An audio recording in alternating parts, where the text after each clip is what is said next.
Welcome, dear listeners, to another intricate mystery guided by the brilliant mind of Hercule Poirot. Tonight we arrive at an estate where elegance masks decay, where polished marble hides fractures far deeper than stone, and where a place meant for beauty, the marble conservatory, becomes the silent keeper of death. Beneath cracked floors and shattered glass, a corpse lies concealed, and with it, secrets that threaten to destroy every carefully maintained illusion. Settle in and allow Poirot's little grey cells to uncover the truth. Chapter 1. The marble that should never have cracked. The Carrington estate had always prided itself on perfection, perched atop a gentle rise overlooking manicured gardens and rolling countryside.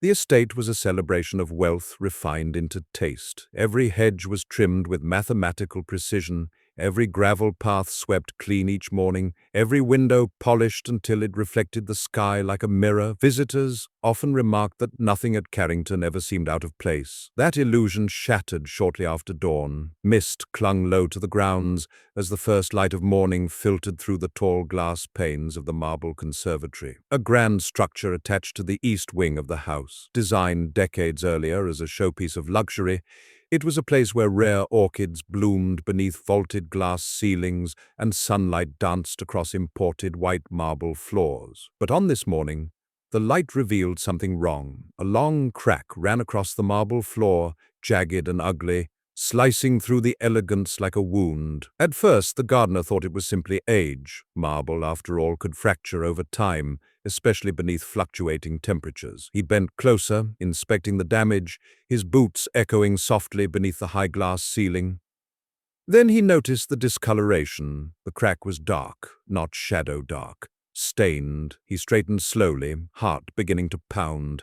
Kneeling once more, he ran a trembling finger near, but not touching, the fractured line. The marble around it was subtly uneven, as though something beneath had shifted. Something heavy, a chill, crept up his spine. Moments later, the quiet elegance of Carrington estate dissolved into alarm. Servants whispered urgently in corridors. Curtains were drawn, doors were shut.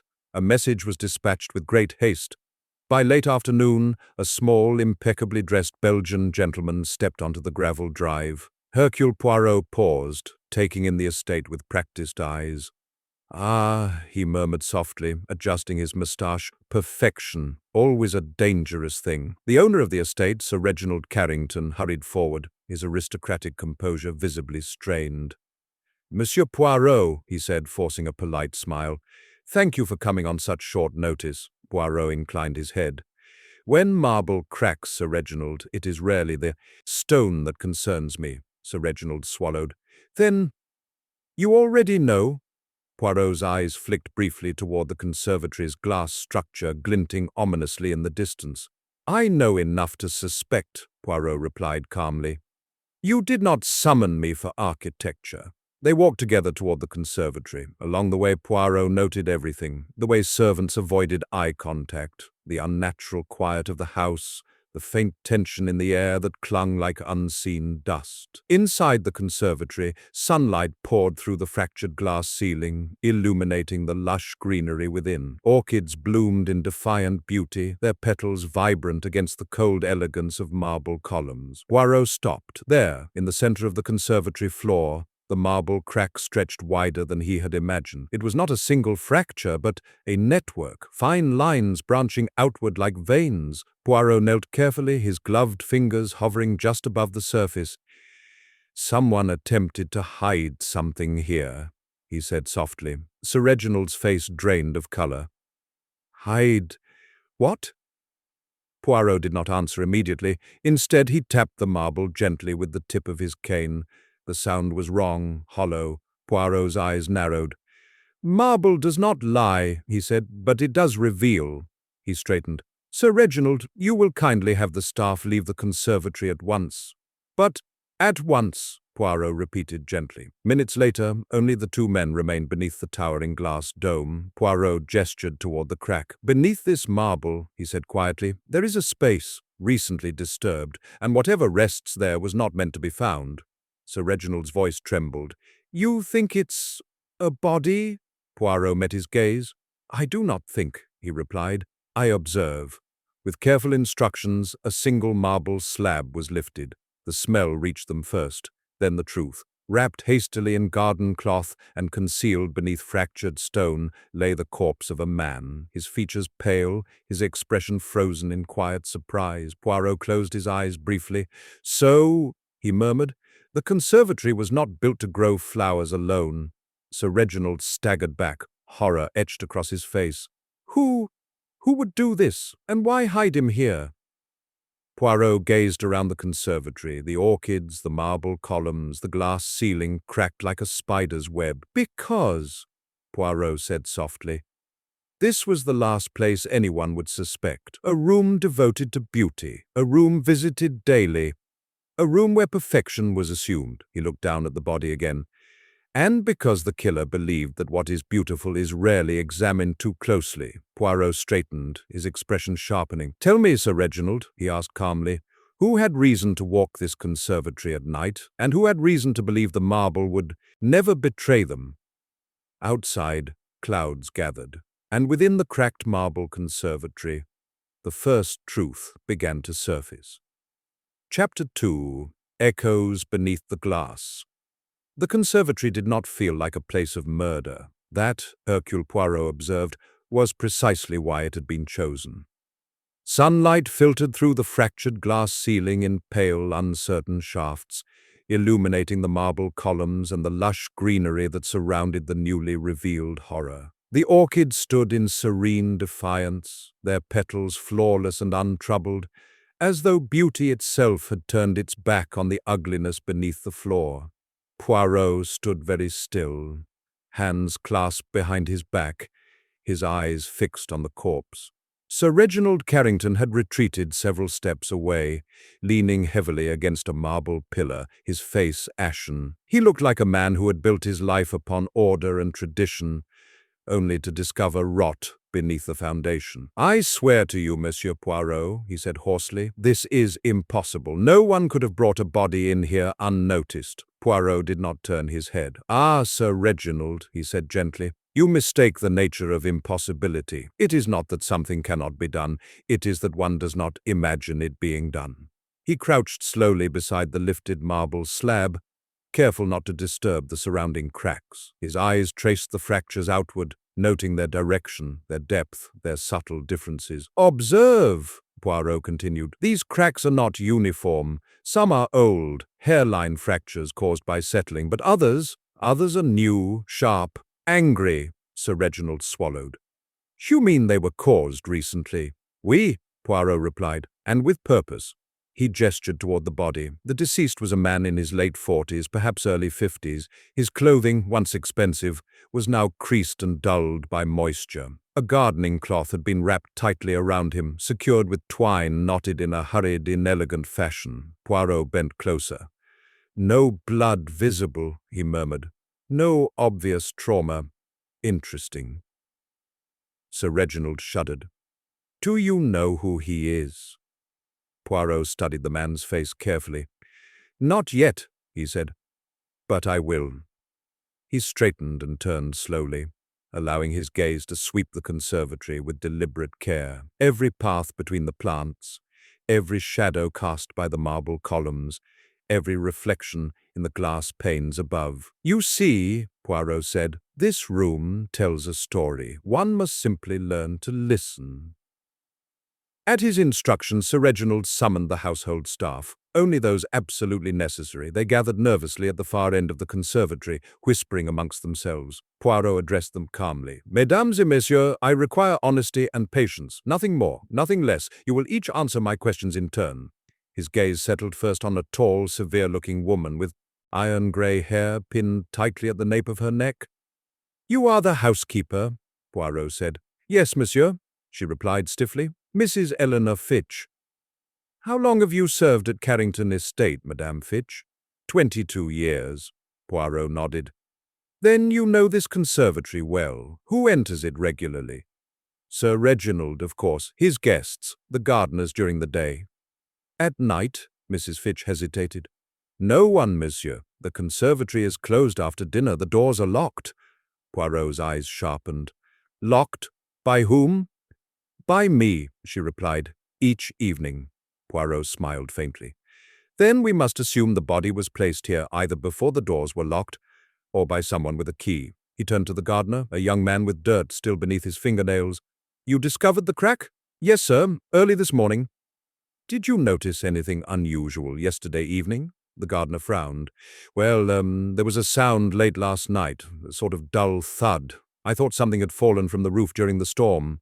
Poirot nodded thoughtfully. A storm, he repeated, nature's accomplice. He turned back to the corpse. Sir Reginald, Poirot said quietly, tell me, have you recently entertained guests? Sir Reginald nodded. Yes, a small gathering. Friends, business acquaintances. And among them, Poirot asked, was there a man matching this description? Sir Reginald stepped closer, peering at the body. Yes, he said slowly, that is, Mr. Julian Ashcroft. Poirot looked up sharply. Julian Ashcroft. A financier, Sir Reginald explained. An associate. He visited the estate several times over the past month. Poirot's moustache twitched. And when was he last seen alive? Sir Reginald's voice dropped.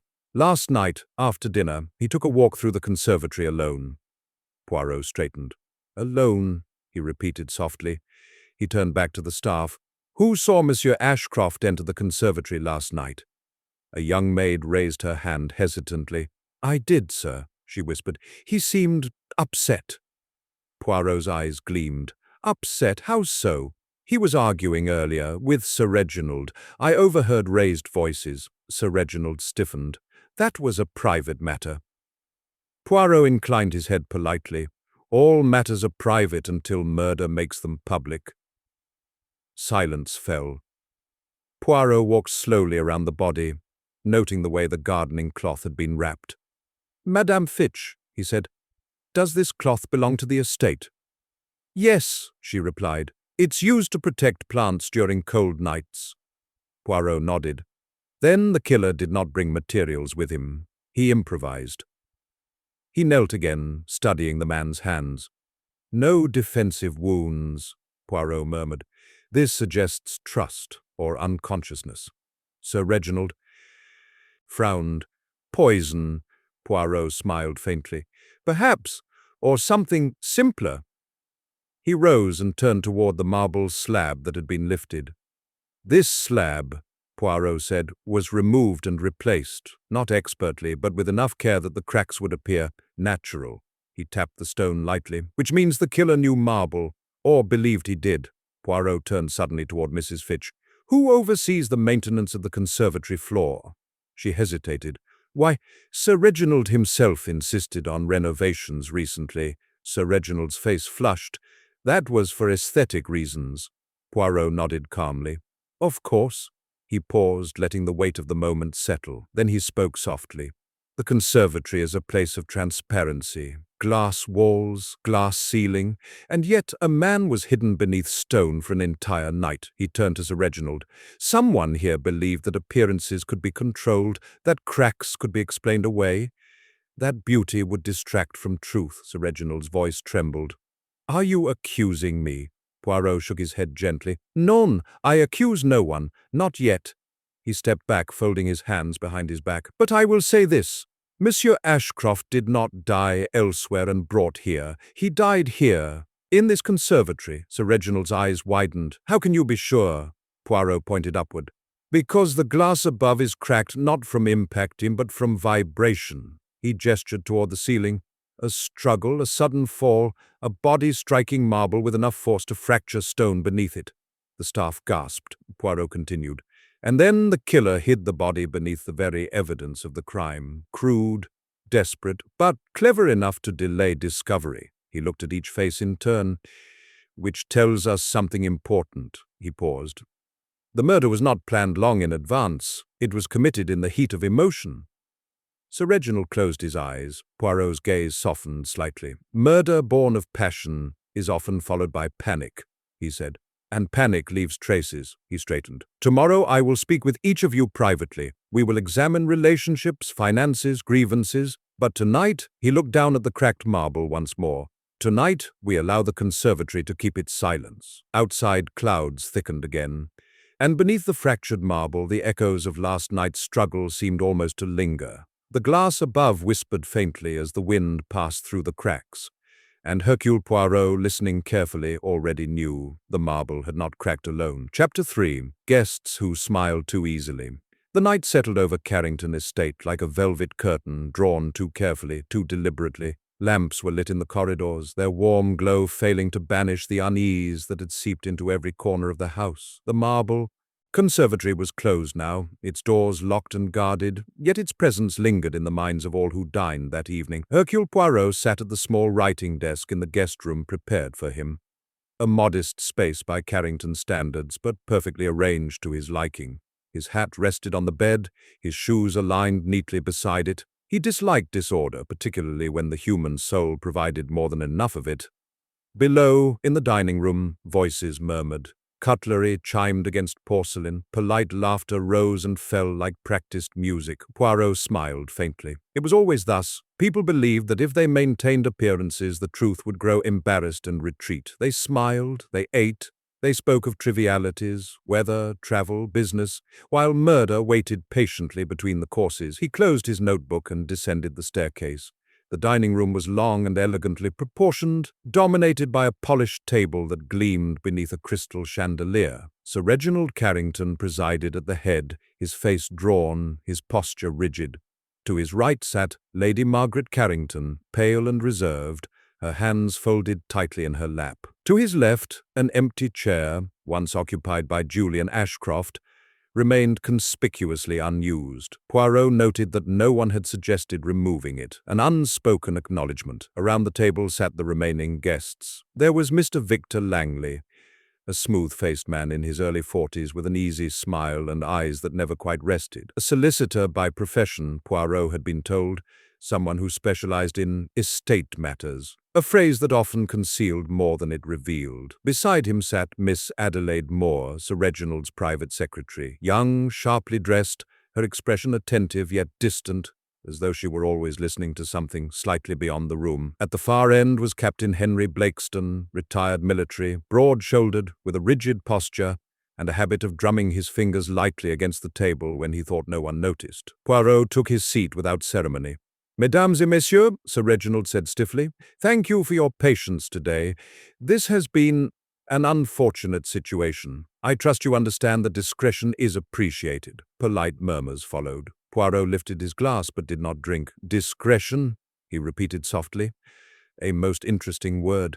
Several eyes flicked toward him. Lady Margaret spoke for the first time, her voice fragile. "Monsieur Poirot, will we be safe tonight?"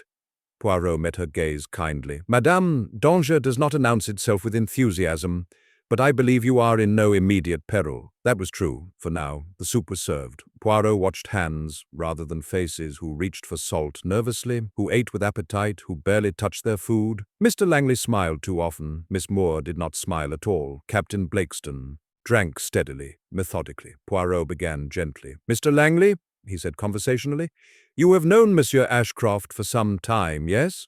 Langley dabbed his mouth with a napkin. "Several years. Business acquaintance." "Business," Poirot echoed. "A word with many shadows."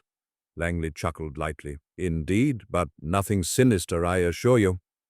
Poirot inclined his head. "Assurances are often unnecessary. The truth prefers demonstration." Langley's smile faltered for just a moment. Poirot turned to Miss Moore. "And you, mademoiselle, did Monsieur Ashcroft concern himself with the running of this household?" Miss Moore hesitated.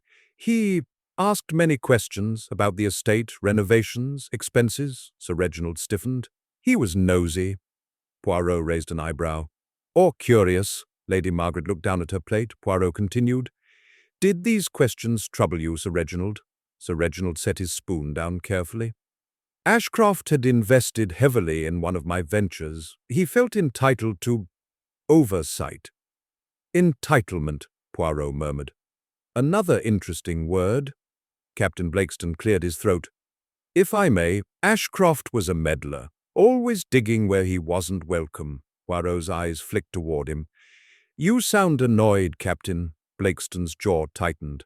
"I dislike men who stir trouble for sport." Poirot nodded slowly. "And yet stirring trouble often uncovers things long buried." A silence settled. Poirot allowed it to stretch. Then he spoke again, softly.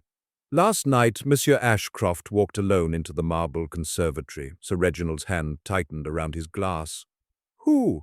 Poirot asked calmly. Knew he intended to go there? Miss Moore spoke first. He mentioned it to me earlier, said he needed fresh air and time to think. And to whom? Poirot asked. Did he need to think? Miss Moore's gaze flicked briefly to Sir Reginald. Poirot saw it. Captain Blakeston, Poirot continued, you were also seen near the conservatory late last night. Blakeston stiffened. I stepped outside to smoke, that's all. Poirot smiled faintly. Of course. He leaned back slightly. Let us be clear, Poirot said. This was not a random act. Monsieur Ashcroft's presence here disturbed something. Someone. He looked at each guest in turn. The conservatory is a symbol, Poirot continued. Transparency, light, visibility, and yet it became a place of concealment. Lady Margaret's voice trembled. Why hide him there? Poirot met her eyes. Because the killer believed that familiarity breeds blindness. No one suspects the room they walk through every day. Miss Moore shifted uneasily, Poirot noticed. Mademoiselle Moore, he said gently, you manage Sir Reginald's correspondence, yes? Yes. Then you are accustomed to secrets? Her lips tightened. I am accustomed to discretion, Poirot nodded. The two often travel together. Dinner concluded quietly. No one lingered. As the guests dispersed, Poirot remained seated, gazing at the empty chair. Mr. Langley, he called softly. Langley paused at the doorway. Yes? You smile easily, Poirot said. Too easily for a man dining beside a dead associate. Langley's smile vanished. Poirot's voice was gentle, almost kind. Be careful, monsieur. Smiles crack more easily than marble. Langley left without replying. Poirot rose and turned toward the conservatory doors down the corridor, now sealed and guarded. The house was full of people, yet Poirot felt certain of one thing. The killer had dined at that table. And when the marble cracked, so too would the carefully maintained civility of Carrington Estate. Chapter 4. Cracks that lead elsewhere. Night had fully claimed Carrington Estate. Beyond the tall windows, the gardens lay swallowed in darkness, their carefully shaped hedges reduced to vague, watchful forms. A faint wind stirred the leaves, sending whispers along the gravel paths, soft sounds that carried easily through open corridors and unsettled minds already strained by the day's revelations. Hercule Poirot stood alone in the marble conservatory. The doors had been reopened briefly at his request. Two footmen waited at a respectful distance, stiff as statues, while Poirot moved slowly across the fractured floor. Lantern light replaced sunlight now, casting a warmer glow that exaggerated the cracks, turning them into dark veins spreading across the marble. Poirot knelt once more beside the lifted slab. Marble, he murmured, is not forgiving. It remembers. He traced the longest crack with the tip of his cane, following it not toward the center of the room, but outward toward the base of a marble column. Poirot paused. Ah! He stood and circled the column, examining the junction where floor met stone. There, partially concealed by decorative molding, was a faint scuff, barely visible unless one looked deliberately. A shoe mark. Poirot crouched again. Not the gardener, he said softly. Too narrow, too refined. He straightened and glanced toward the glass ceiling above. Moonlight filtered through fractured panes, illuminating the space unevenly. The crack in the glass aligned almost perfectly with the longest fracture in the marble floor. Cause and effect, Poirot murmured. But not as one might expect. He tapped the column gently. The sound was solid. Then he tapped the floor near the base of the column again. The sound changed, subtly but unmistakably hollow. Poirot's eyes gleamed. So, he whispered, the marble did not merely crack, it was weakened. He gestured for the footman to bring a lantern closer. As the light intensified, Poirot noticed faint lines radiating outward. Not cracks, but seams. Seams where marble slabs met. One slab in particular had been cut with far more precision than the others. Removed, Poirot said quietly, and replaced. He stood, adjusting his moustache thoughtfully. Sir Reginald, Poirot said as the estate owner entered nervously. When was the last time renovations were made to this conservatory? Sir Reginald hesitated. Several months ago, we replaced some cracked flooring near the south wall. Poirot nodded. And who supervised this work? A local firm recommended by Mr. Langley. Poirot's eyebrows rose slightly. The solicitor, he murmured. Of course. He walked slowly toward the south wall, examining each slab carefully. Near the far corner, beneath a large potted palm, he found what he was looking for, a faint scrape on the marble surface, not from furniture, from stone rubbing against stone. Poirot straightened. The body was not placed here first, he said softly. Sir Reginald stared. What? Poirot turned toward him. Monsieur Ashcroft did not die beneath this exact slab. He was moved. Sir Reginald's face paled. Moved? From where? Poirot pointed toward the far corner of the conservatory. There. He crossed the room deliberately, stopping beneath a stretch of glass that was less damaged than the rest. The glass here is intact, Poirot said. No fracture, no vibration, no struggle. Sir Reginald swallowed. Then the struggle happened somewhere else. Oui, Poirot replied. But still within this room. He crouched again, examining the base of a low marble bench built into the conservatory wall. There, hidden in shadow, was a dark stain partially absorbed into the stone. Poirot inhaled slowly. Blood, he murmured, cleaned hastily, but not completely. Sir Reginald staggered back a step. Poirot rose. The struggle occurred here, he continued. Monsieur Ashcroft fell, perhaps pushed, striking his head or chest. He died quickly. The killer panicked. Sir Reginald's voice trembled. Then why move him? Poirot folded his hands behind his back. Because panic is followed by calculation, he said. And the killer realized something. He gestured toward the cracked marble slab. That slab was already loose, already weakened by recent work. It provided an opportunity, a hiding place. Sir Reginald ran a hand through his hair. This is madness. Poirot smiled faintly. No, monsieur. This is human behavior. He turned to leave the conservatory. Later that night, Poirot requested private interviews. The first was Miss Adelaide Moore. She sat stiffly in the small drawing room, hands folded in her lap, eyes bright with a mixture of anxiety and resolve. Mademoiselle, Poirot began gently, you are a capable woman, intelligent, observant. She inclined her head cautiously. Thank you, Monsieur Poirot. You knew Monsieur Ashcroft well? Well enough.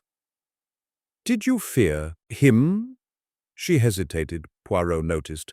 Fear, he said softly, is not always terror. Sometimes it is anticipation. Miss Moore swallowed. He was persistent. He asked questions about accounts, repairs, transfers. He suspected something was irregular. Poirot nodded. And you? I only followed instructions, she replied quickly. Sir Reginald's. Poirot smiled kindly. Mademoiselle, I have no doubt you followed many instructions, but sometimes instructions conflict. She looked down. Poirot continued. Did Monsieur Ashcroft threaten to expose something? She nodded once. Yes. Poirot's eyes sharpened. What? She hesitated, then spoke quietly. Financial mismanagement. He believed funds were being diverted, not stolen, moved. Poirot leaned forward slightly. Moved where? She shook her head. I don't know, but he was convinced the conservatory renovations were unnecessary. A cover. Poirot straightened. Merci, mademoiselle. That will be all, for now. Next came Captain Henry Blakeston. The retired officer stood by the fireplace, hands clasped behind his back, posture rigid. You disliked Monsieur Ashcroft, Poirot said plainly. I did, Blakeston replied. He was a parasite. Poirot raised an eyebrow. Strong words. He threatened the estate, Blakeston continued. He pressured Sir Reginald, spoke of legal action. Poirot nodded slowly. And did you confront him? Yes. When? Last night, in the conservatory. Poirot's gaze locked onto him. And Blakeston's jaw tightened. We argued. I left. Poirot stepped closer. Did anyone see you leave? Blakeston hesitated. No. Poirot smiled faintly. Be careful, Captain. Solitude is a dangerous thing when paired with anger. Finally, Poirot summoned Mr. Victor Langley. The solicitor entered with an easy smile that did not reach his eyes. "You wish to see me?" Langley asked. "Yes," Poirot replied calmly. "You recommended the firm that repaired the conservatory floor." Langley nodded. "Yes." "And you arranged the contracts?" "Yes." "And you were aware that one slab could be removed with relative ease?" Langley's smile faltered. Poirot's voice remained gentle. "Why would a solicitor concern himself so closely with marble?" Langley's eyes flickered. Poirot waited. "Because," Poirot continued softly, "you knew something would need hiding or retrieving." Langley exhaled sharply. "You're making assumptions." Poirot inclined his head. "Assumptions, monsieur, are the beginning of inquiry. Truth is the end." Langley said nothing. Poirot rose. "The cracks in the marble," he said, "lead elsewhere, to finances, to secrets, to fear." He turned toward the door. "And they will lead me to the killer." As Poirot left the room, thunder rolled faintly in the distance. Somewhere in the house, a door closed. Quietly, and beneath the polished elegance of Carrington Estate, the cracks continued to spread.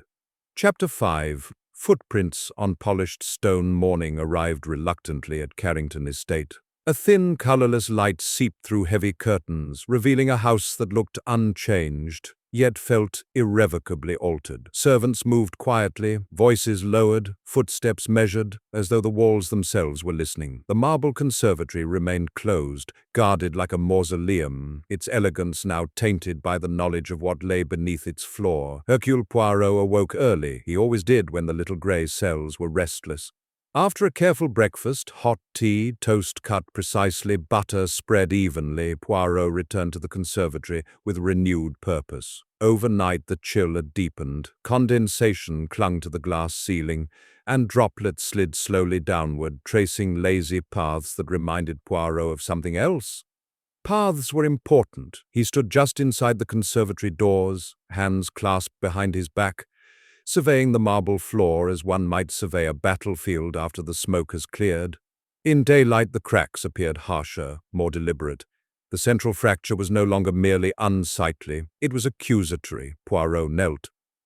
"Marble," he murmured, "reveals more in the morning." He examined the floor carefully, this time not the cracks themselves, but what lay between them. Polished marble was unforgiving to careless feet. It remembered pressure, it remembered moisture, and there, just faintly visible when the light struck at an angle, were smudges. Not dirt, not dust. Something else. Poirot smiled. "Footprints," he whispered. He rose and stepped backward, careful not to disturb anything. Then he beckoned the constable who had arrived at dawn from the nearby village. "Observe," Poirot said, pointing with the tip of his cane. The constable bent low. "I wouldn't have seen that if you hadn't pointed it out." Poirot nodded. "Exactly. The killer counted on that." The footprints were partial. Heel marks, a slight drag, a faint scuff near the marble bench. They did not run wildly across the floor. They moved with hesitation. "A conversation," Poirot murmured. Then a confrontation. He followed the trail slowly. The prints led from the conservatory entrance toward the marble bench, where blood had been hastily cleaned, then curved away, stopping abruptly near the section of floor that had later been lifted. Poirot straightened. "The body was moved after death," he said quietly. "Dragged, not carried. The killer was not strong enough or not calm enough to lift a full-grown man." The constable frowned. "Then the killer isn't Captain Blakeston? He's a strong fellow." Poirot smiled faintly. "Strength is not merely in muscle, my friend, it is in confidence. Panic weakens even the strong." He turned back toward the door. "Now," Poirot said, "we must ask, whose footprints are these?" He summoned the household once more, not all together but in small groups. One by one he asked them to walk across a clean section of marble laid out nearby, shoes dampened slightly with water. Mrs. Fitch, the housekeeper, first. Her steps were heavy, practical, too wide. The gardener next. Boots, immediately dismissed. Miss Adelaide Moore followed. Her shoes were narrow, elegant, but the heel pattern did not match. Poirot's eyes flicked to Sir Reginald. Would you indulge me, monsieur? Sir Reginald complied stiffly. His shoes were well made, but their soles left a distinct pattern. Again, not a match. Captain Blakeston strode forward next, boots echoing sharply. "No," Poirot said almost immediately. "Too confident, too straight." Blakeston bristled. "Are you saying—" Poirot raised a hand. "Patience." Finally, Mr. Victor Langley approached. He smiled easily. "If you insist." Poirot watched carefully as Langley stepped across the marble. Heel, pause, slight drag. Poirot's eyes sharpened. He knelt and compared the prints, a near-perfect match. Langley's smile froze. Poirot rose slowly. "Interesting," he said lightly. "Very interesting," Langley chuckled nervously. "Surely many shoes could—" Poirot tilted his head. "Many shoes, yes, but not many habits." He gestured toward the prints. "You hesitate on your left foot," Poirot said. "You do so unconsciously, perhaps an old injury, or simply a mannerism. You did it last night as well." Langley's face tightened. Sir Reginald stared. "Victor!" Poirot raised a finger. "Do not leap yet," he said gently. "Footprints alone accuse no one. They merely suggest presence."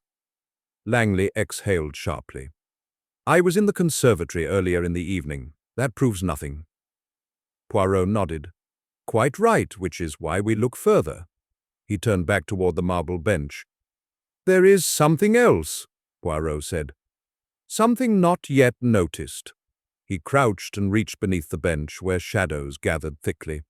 His fingers brushed against metal. Poirot withdrew his hand slowly. A cufflink, gold, engraved. Sir Reginald stepped closer. "That belongs to Ashcroft. I've seen him wear it." Poirot nodded. "Indeed, but notice it is not broken. It was removed deliberately." He turned toward Langley. "Monsieur Langley," Poirot said softly. "Did Monsieur Ashcroft accuse you of anything?" Langley swallowed. "He questioned some paperwork, nothing serious." Poirot smiled faintly. "Paperwork is often very serious." He turned to the constable. "Please," Poirot said, "ask Miss Moore to bring the ledgers Monsieur Ashcroft requested before his death." Moments later, Miss Moore returned with several folders, her hands trembling slightly. Poirot leafed through them carefully. "There," he said. He pointed to a series of transactions, renovation costs, transfers, legal fees. "All approved," Poirot said, "but routed strangely. Funds moved in circles, always returning to the same place." He looked up. "Monsieur Langley, you are a solicitor. You understand such things." Langley's jaw clenched. "You're implying fraud." Poirot shook his head gently. "I am implying motive." He closed the ledger. "Monsieur Ashcroft discovered irregularities. He confronted someone. There was anger, there was fear.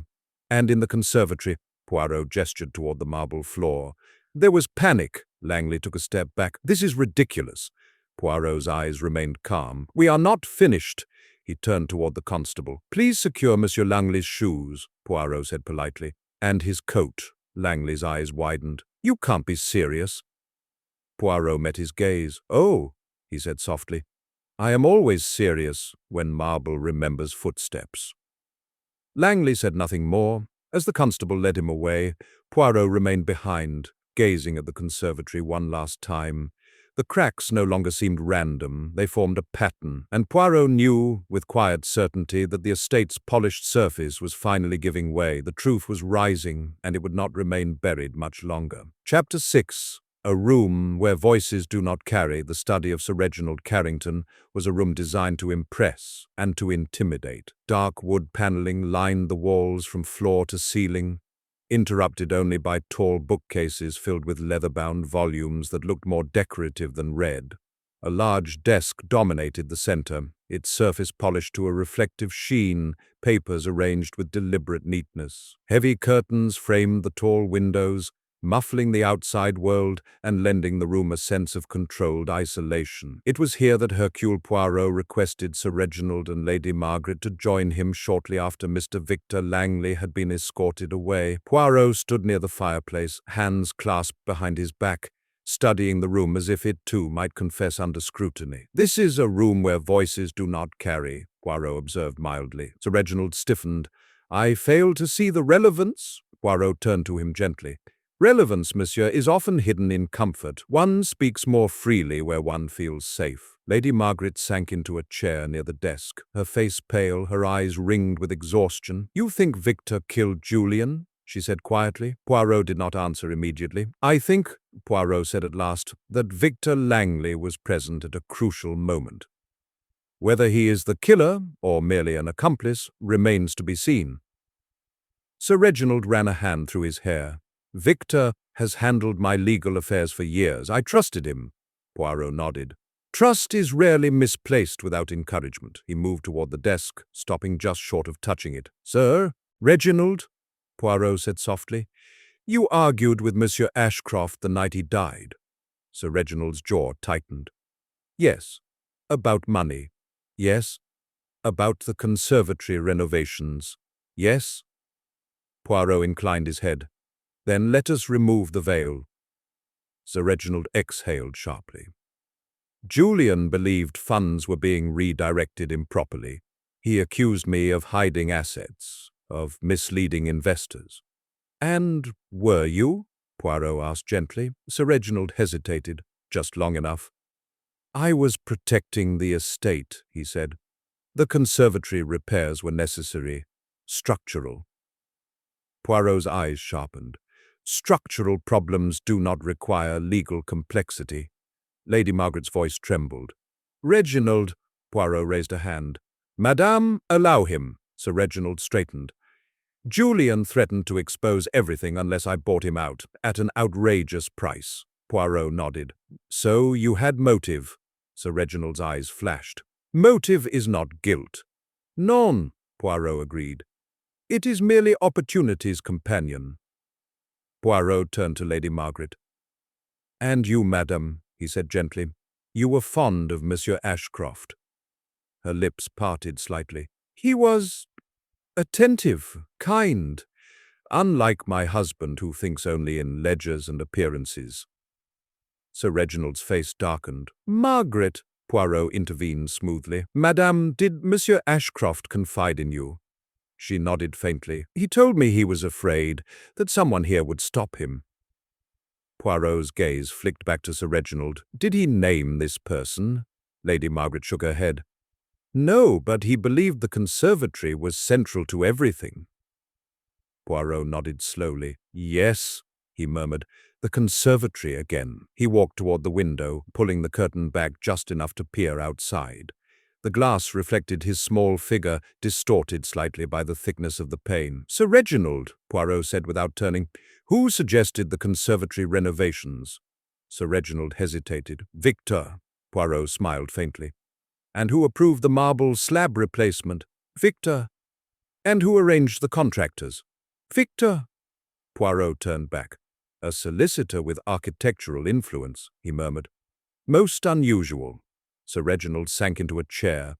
Poirot continued. "Yet there is something that troubles me." He paced slowly. "If Victor Langley planned this murder, he did so badly. Panic. Drag marks. Footprints. A cufflink left behind. That is not the work of a man who spends his life concealing truths behind legal language." Sir Reginald frowned. "Then why frame him?" Poirot's eyes lifted sharply. "Ah," he said. "You leap ahead. Good." Lady Margaret looked between them. "Frame him. By whom?" Poirot folded his hands. "By someone who knew Victor's habits," he said. "Someone who knew he walked with a hesitation. Someone who knew he would be near the conservatory that night. Someone who could guide suspicion subtly in his direction." Sir Reginald swallowed. "And who might that be?" Lady Margaret asked. Poirot's gaze lingered on Sir Reginald's desk. "Someone who spends time here." Sir Reginald stiffened. "You are accusing me again." Poirot shook his head. "I accuse no one yet, but I will say this. The killer understands rooms." Sir Reginald frowned. "Rooms?" "Yes," Poirot said. "Which rooms echo, which muffle sound, which invite privacy." He gestured around them. "This study, the conservatory, the corridors at night." He turned suddenly. "Sir Reginald, when did you last inspect the conservatory floor personally?" Sir Reginald hesitated. "Weeks ago." Poirot smiled faintly. Lies told without malice still leave footprints, he said softly. He stepped closer. You were there the night Monsieur Ashcroft died. You went there after dinner. Sir Reginald's voice dropped. Yes. Why? Sir Reginald clenched his fists. Because Julian asked me to meet him. He said he would show me proof. Poirot nodded slowly. Proof that would ruin you. Yes. And when he showed it? Sir Reginald's shoulders sagged. We argued. Poirot's voice remained gentle. And when did Victor Langley enter this argument? Sir Reginald looked up sharply. Victor wasn't there. Poirot's eyes gleamed. Exactly. A heavy silence fell. Poirot spoke softly. Monsieur Ashcroft confronted you first. Victor arrived later, perhaps drawn by raised voices, perhaps summoned after the fact. Lady Margaret covered her mouth. Reginald, she whispered. Sir Reginald's voice was hoarse. I didn't kill him. Poirot nodded. I believe you. Sir Reginald stared. You do? Yes, Poirot replied calmly. Because if you had, you would not have panicked so crudely. You would have summoned Victor immediately to solve the problem. Sir Reginald looked away. Poirot continued. Someone else intervened, someone who heard the argument, someone who realized Ashcroft would not be silenced by contracts or threats. Sir Reginald's face drained of color. You mean? Poirot inclined his head. Captain Henry Blakeston, Lady Margaret gasped. Sir Reginald shook his head. Impossible. Poirot's eyes sharpened. Is it? He asked softly. A military man, trained in force, loyal to the estate, furious at Ashcroft's interference. He admitted confronting Ashcroft in the conservatory. He admitted no witnesses. Sir Reginald whispered, Henry has been with this family for decades. Poirot nodded. Loyalty, monsieur, can be dangerous when it mistakes preservation for justice. He stepped back. Blakeston struck Ashcroft in anger. A shove, a fall, death, panic followed. Lady Margaret's voice trembled. And Victor? Victor, Poirot said, was useful. He smiled faintly. The renovations, the removable slab, the financial irregularities, all convenient tools. Sir Reginald closed his eyes. Poirot concluded quietly. Captain Blakeston believed he was protecting you, protecting the estate. He hid the body beneath the marble. He allowed suspicion to drift toward Victor Langley. Sir Reginald whispered. He would never confess. Poirot's eyes glinted. He will, he said calmly, because soldiers respect order, and when confronted with the truth, they stand at attention. Poirot turned toward the door. Prepare yourself, Sir Reginald, he said gently. The next conversation will crack the last marble illusion. Outside footsteps echoed down the corridor. Captain Blakeston was approaching, and the estate held its breath. Chapter 7. When discipline breaks. Captain Henry Blakeston entered Sir Reginald Carrington's study with the measured stride of a man accustomed to command and obedience. His back was straight, his chin raised, his movements economical. Even now, under suspicion, summoned without explanation, he carried himself like an officer reporting for duty. Poirot watched him closely. It was always in the posture that truth first revealed itself. Captain Blakeston, Sir Reginald said stiffly, Monsieur Poirot wishes to speak with you. Blakeston inclined his head. Of course. Poirot gestured toward a chair near the desk. Please, Captain, sit. Blakeston hesitated for a fraction of a second, just long enough to register, then sat, folding his hands neatly on his knees. Poirot did not sit. He remained standing near the fireplace, lantern light from the corridor filtering faintly into the room and casting long shadows across the floor. The room felt smaller now, as though the walls themselves had drawn closer. Captain, Poirot began calmly, you served many years in the army. Yes, Blakeston replied, 26. Decorated. Yes. Disciplined. Blakeston's jaw tightened slightly. Always. Poirot nodded. Discipline is admirable, necessary, but sometimes, he tilted his head, discipline becomes dangerous when it refuses to bend. Blakeston's eyes flicked toward Sir Reginald, then back to Poirot. I don't follow. Poirot smiled faintly. We shall see. He clasped his hands behind his back and began to pace slowly. You admitted confronting Monsieur Julian Ashcroft in the marble conservatory on the night of his death. Yes? You were angry. Yes? You were alone. Yes. Poirot stopped pacing. And you left him alive? Blakeston met Poirot's gaze steadily. Yes. Poirot held the silence, the kind of silence that presses. Captain, Poirot said softly, do you know why soldiers make excellent suspects? Blakeston frowned. Because people fear them? No, Poirot replied. Because they are trained to act. Decisively. Blakeston's fingers tightened slightly. Poirot continued. Civilian murder is messy, hesitant, emotional. But when a soldier strikes in anger, the blow is efficient, even when unintended. Sir Reginald shifted uneasily. Poirot raised a hand. Captain Blakeston, Poirot said gently, where were you standing when you argued with Ashcroft? Blakeston hesitated. Poirot noticed. Near the marble bench, Blakeston said finally. Poirot nodded slowly. And Monsieur Ashcroft, facing me? Raised voices. Yes, Poirot's eyes glinted. Did he step backward? Blakeston's jaw clenched. Perhaps. Poirot took a single step closer. Captain, he said softly, did you touch him? Blakeston's eyes hardened. I put a hand on his shoulder to steady him. Poirot nodded. And then? Blakeston exhaled sharply.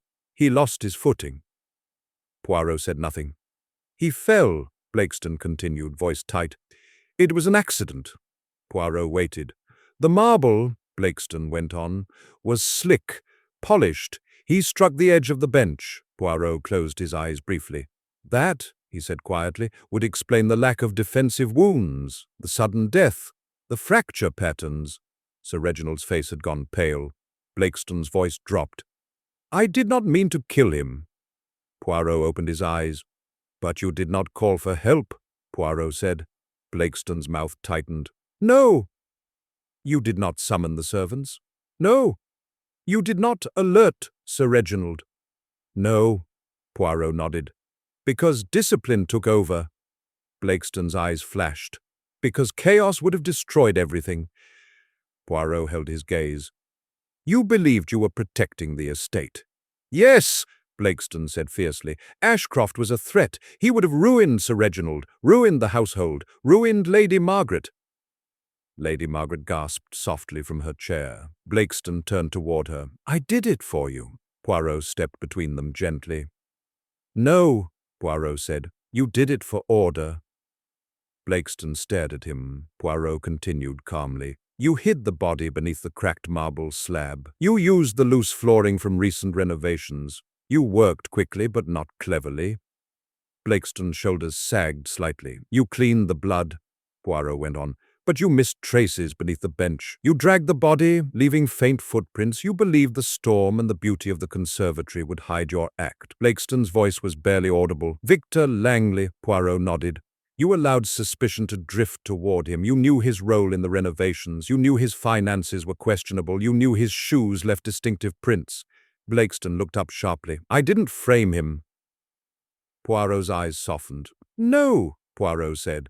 You merely did not stop it. A heavy silence fell. Sir Reginald sank into his chair, head in his hands. Poirot turned to Blakeston. Captain, he said gently, you are a man of duty. Tell me, when a soldier breaks the law, what does he do? Blakeston swallowed hard. He answers for it, Poirot nodded. Then answer. Blakeston rose slowly to his feet. Yes, he said hoarsely. I killed Julian Ashcroft. Lady Margaret let out a sob. Blakeston's voice trembled but did not break. It was an accident, but I hid it. I chose order over truth. Poirot inclined his head respectfully. The law will decide the rest. Footsteps sounded in the corridor. The constable entered, pausing when he saw Blakeston standing rigid, shoulders squared. Poirot spoke quietly. Captain Henry Blakeston is responsible for the death of Monsieur Julian Ashcroft. Blakeston nodded once. I will come willingly. As he was led away, Blakeston paused at the door and turned back to Sir Reginald. I'm sorry, he said simply. Sir Reginald could not speak. When the door closed, the room felt suddenly emptier. Poirot exhaled slowly. The marble cracked, he said softly, because pressure was placed upon it for too long. He turned to Lady Margaret. And now, Poirot added gently, the estate may begin to heal. Outside, the conservatory stood silent beneath the morning light, its marble fractured, its secrets exposed, but within its cracks, truth had finally found air. Chapter 8. What Remains After the Marble Breaks. The marble conservatory stood quiet in the pale light of morning. Gone were the whispers of suspicion, the hurried footsteps, the anxious glances exchanged beneath the glass ceiling. The orchids still bloomed, radiant and indifferent, their delicate petals brushing against the fractured air as though nothing of consequence had ever occurred beneath them. And yet everything had changed. Hercule Poirot stood once more at the threshold of the conservatory, hands clasped behind his back, surveying the space with thoughtful eyes. The cracked marble floor had been cordoned off, the lifted slab carefully set aside, its secret no longer hidden. Sunlight filtered through the glass above, illuminating the fractures with merciless clarity. "Such a pity," Poirot murmured softly. It was a beautiful room. Sir Reginald Carrington stood beside him, visibly aged by the night's events.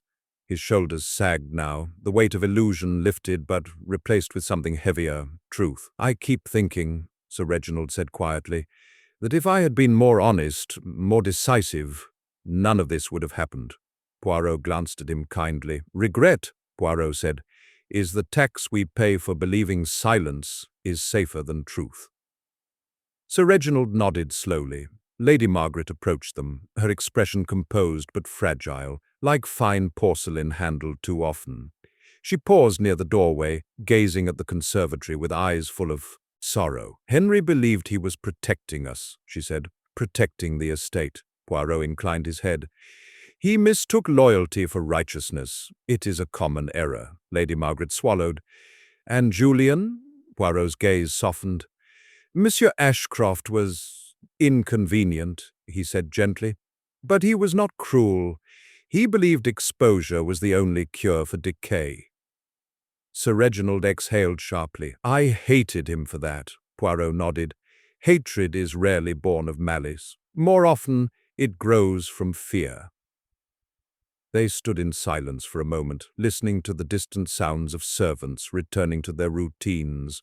Carefully, respectfully, as though afraid to disturb the air itself, Poirot turned. "There is one matter still unresolved," he said calmly. Sir Reginald looked up. "Victor Langley?" "Precisely." They found Victor Langley seated in the small morning room, hands folded tightly, his once easy smile entirely absent. The confidence that had carried him through boardrooms and contracts had abandoned him overnight. Poirot entered without ceremony. "Monsieur Langley," Poirot said, "you have been most patient." Langley swallowed. "I had nothing to do with the murder." Poirot nodded. "Correct." Langley's shoulders sagged in visible relief. "But," Poirot continued gently, "you had something to do with everything around it." Langley frowned. "I don't understand." Poirot moved closer. "You arranged the conservatory renovations. You approved the removable slab. You facilitated the movement of funds in a manner designed to confuse scrutiny." Langley's jaw tightened. "That was legal." Poirot tilted his head. "Legal, yes. Ethical, none." Langley said nothing. Poirot continued. "You suspected that Sir Reginald was mismanaging funds. You also suspected Monsieur Ashcroft was close to uncovering it. You believed you could manage the situation quietly." Langley looked away. "I wanted to protect my client." "And yourself," Poirot added calmly. Langley's lips pressed into a thin line. Poirot sighed softly. "You did not kill Monsieur Ashcroft," Poirot said, "but you created the conditions in which his death became convenient." Langley's voice was low. "Will I be arrested?" Poirot considered. "That is not my decision," he said. "But I suspect your professional reputation will not survive the daylight." Langley closed his eyes. "I always believed," he whispered, "that truth could be managed." Poirot shook his head gently. "Truth," he said, "is not a document to be filed away. It is a force. One ignores it at one's peril." Later that morning, the local authorities arrived. Statements were taken. Captain Blakeston was escorted away with quiet dignity, his back straight, even as the weight of consequence settled upon him. The marble conservatory was sealed. Plans were made for repairs, not merely to stone and glass, but to trust. As Poirot prepared to depart, Sir Reginald walked with him to the front steps of the estate. I don't know how to thank you, Sir Reginald said. Poirot smiled faintly. By remembering, he replied, and by resisting the temptation to bury discomfort beneath beautiful surfaces. Lady Margaret joined them, offering Poirot a gentle nod. You have given us clarity, she said. Poirot inclined his head. Clarity is often painful, but it is also freeing. He stepped into the waiting motor car, pausing once more to look back at Carrington Estate. The conservatory gleamed in the morning sun, its marble cracked, its secrets exposed. Poirot adjusted his moustache thoughtfully. One must never trust perfection, he murmured. It cracks far too easily.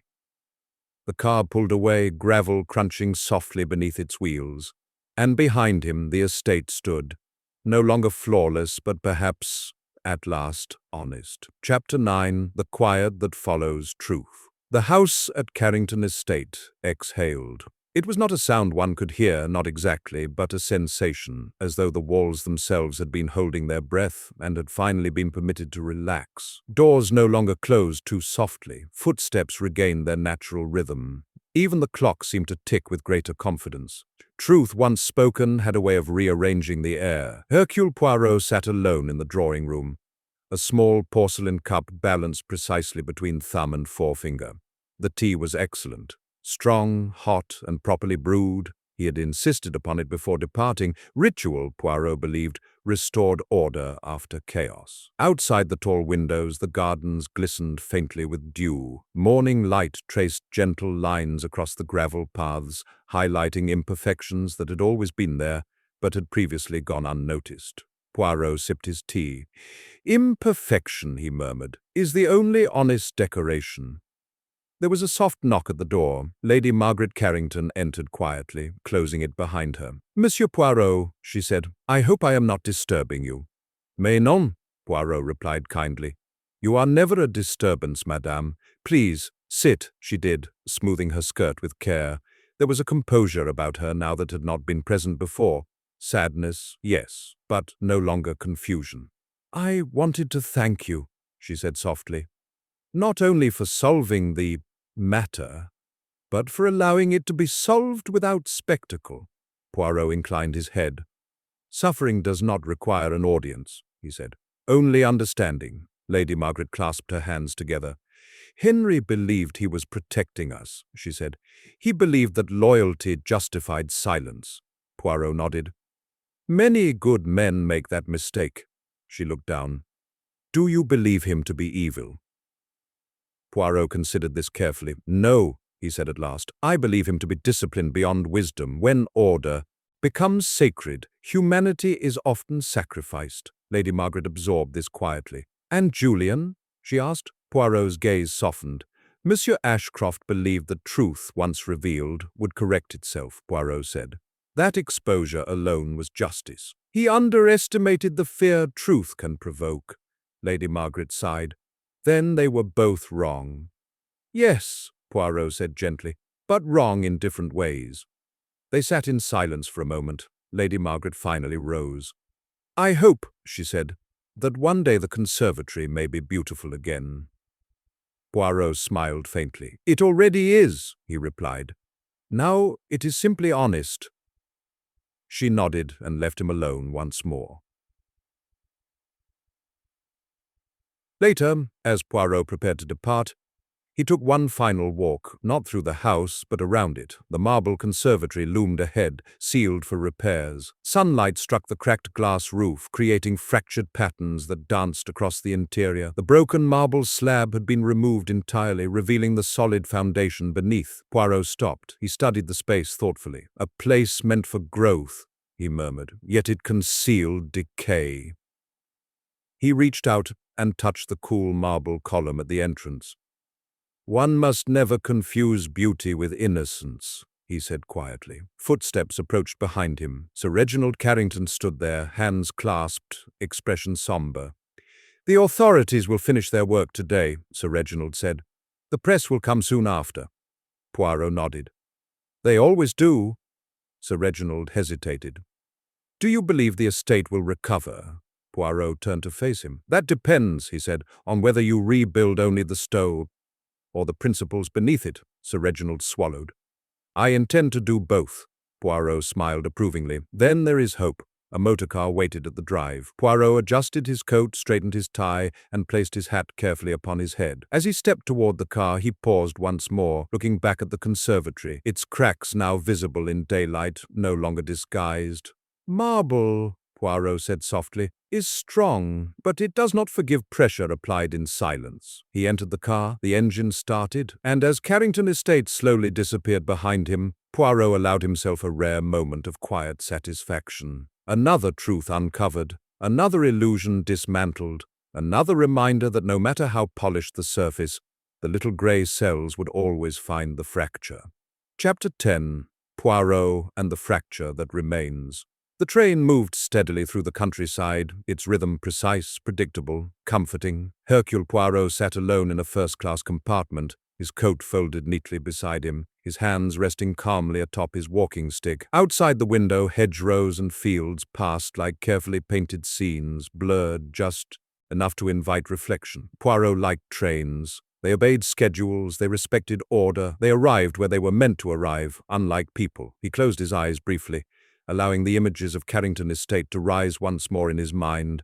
The conservatory bathed in light, the fractured marble floor, the orchids blooming unaware above death, beauty, arranged with care, standing quietly upon a lie. Poirot opened his eyes. So often, he murmured, we build monuments to appearances. He removed a small notebook from his pocket, leafing through its pages, not to read, but to acknowledge that the work was done. The little grey cells had reached their conclusion. The puzzle had resolved itself, not with noise or triumph, but with clarity. Captain Henry Blakeston would face judgment, Victor Langley would face disgrace, Sir Reginald Carrington would face himself. Justice, Poirot reflected, rarely distributes itself evenly. It simply arrives, and each man must carry the weight he deserves. The train whistle sounded faintly in the distance. Poirot leaned back, folding his hands. Julian Ashcroft's face returned to him, not as it had appeared beneath the marble, but as it must have looked in life, sharp-eyed, impatient, convinced that truth alone could correct the world. He believed exposure was enough, Poirot said softly. Ashcroft had underestimated fear, underestimated loyalty twisted into blindness, underestimated the terrible calm of a disciplined man convinced he was acting for the greater good. Poirot sighed. Truth, he said, is not always welcomed as a liberator. He thought of the conservatory one last time, a room of glass and marble, designed for light, yet chosen as a hiding place. Why? Because no one expects darkness to live where beauty is curated so carefully. Poirot tapped the window lightly with his finger. That, he said, is the most dangerous illusion of all. The train slowed slightly as it approached a bend. Poirot adjusted his moustache with habitual precision, then allowed himself the faintest smile, not of victory but of resolution. He had not restored perfection. He had restored honesty, and honesty, he knew, was far sturdier than marble. Outside, the countryside opened wide, fields stretching unbroken, unpolished, unapologetically imperfect. Poirot found comfort in that. Perfection cracks under pressure. But truth endures. The train carried him onward toward another station, another case, another carefully hidden fracture waiting to be discovered. And as the wheels sang their steady song upon the rails, Hercule Poirot closed his eyes once more, his work at Carrington Estate complete, the echoes of cracked marble finally fading into silence. The end,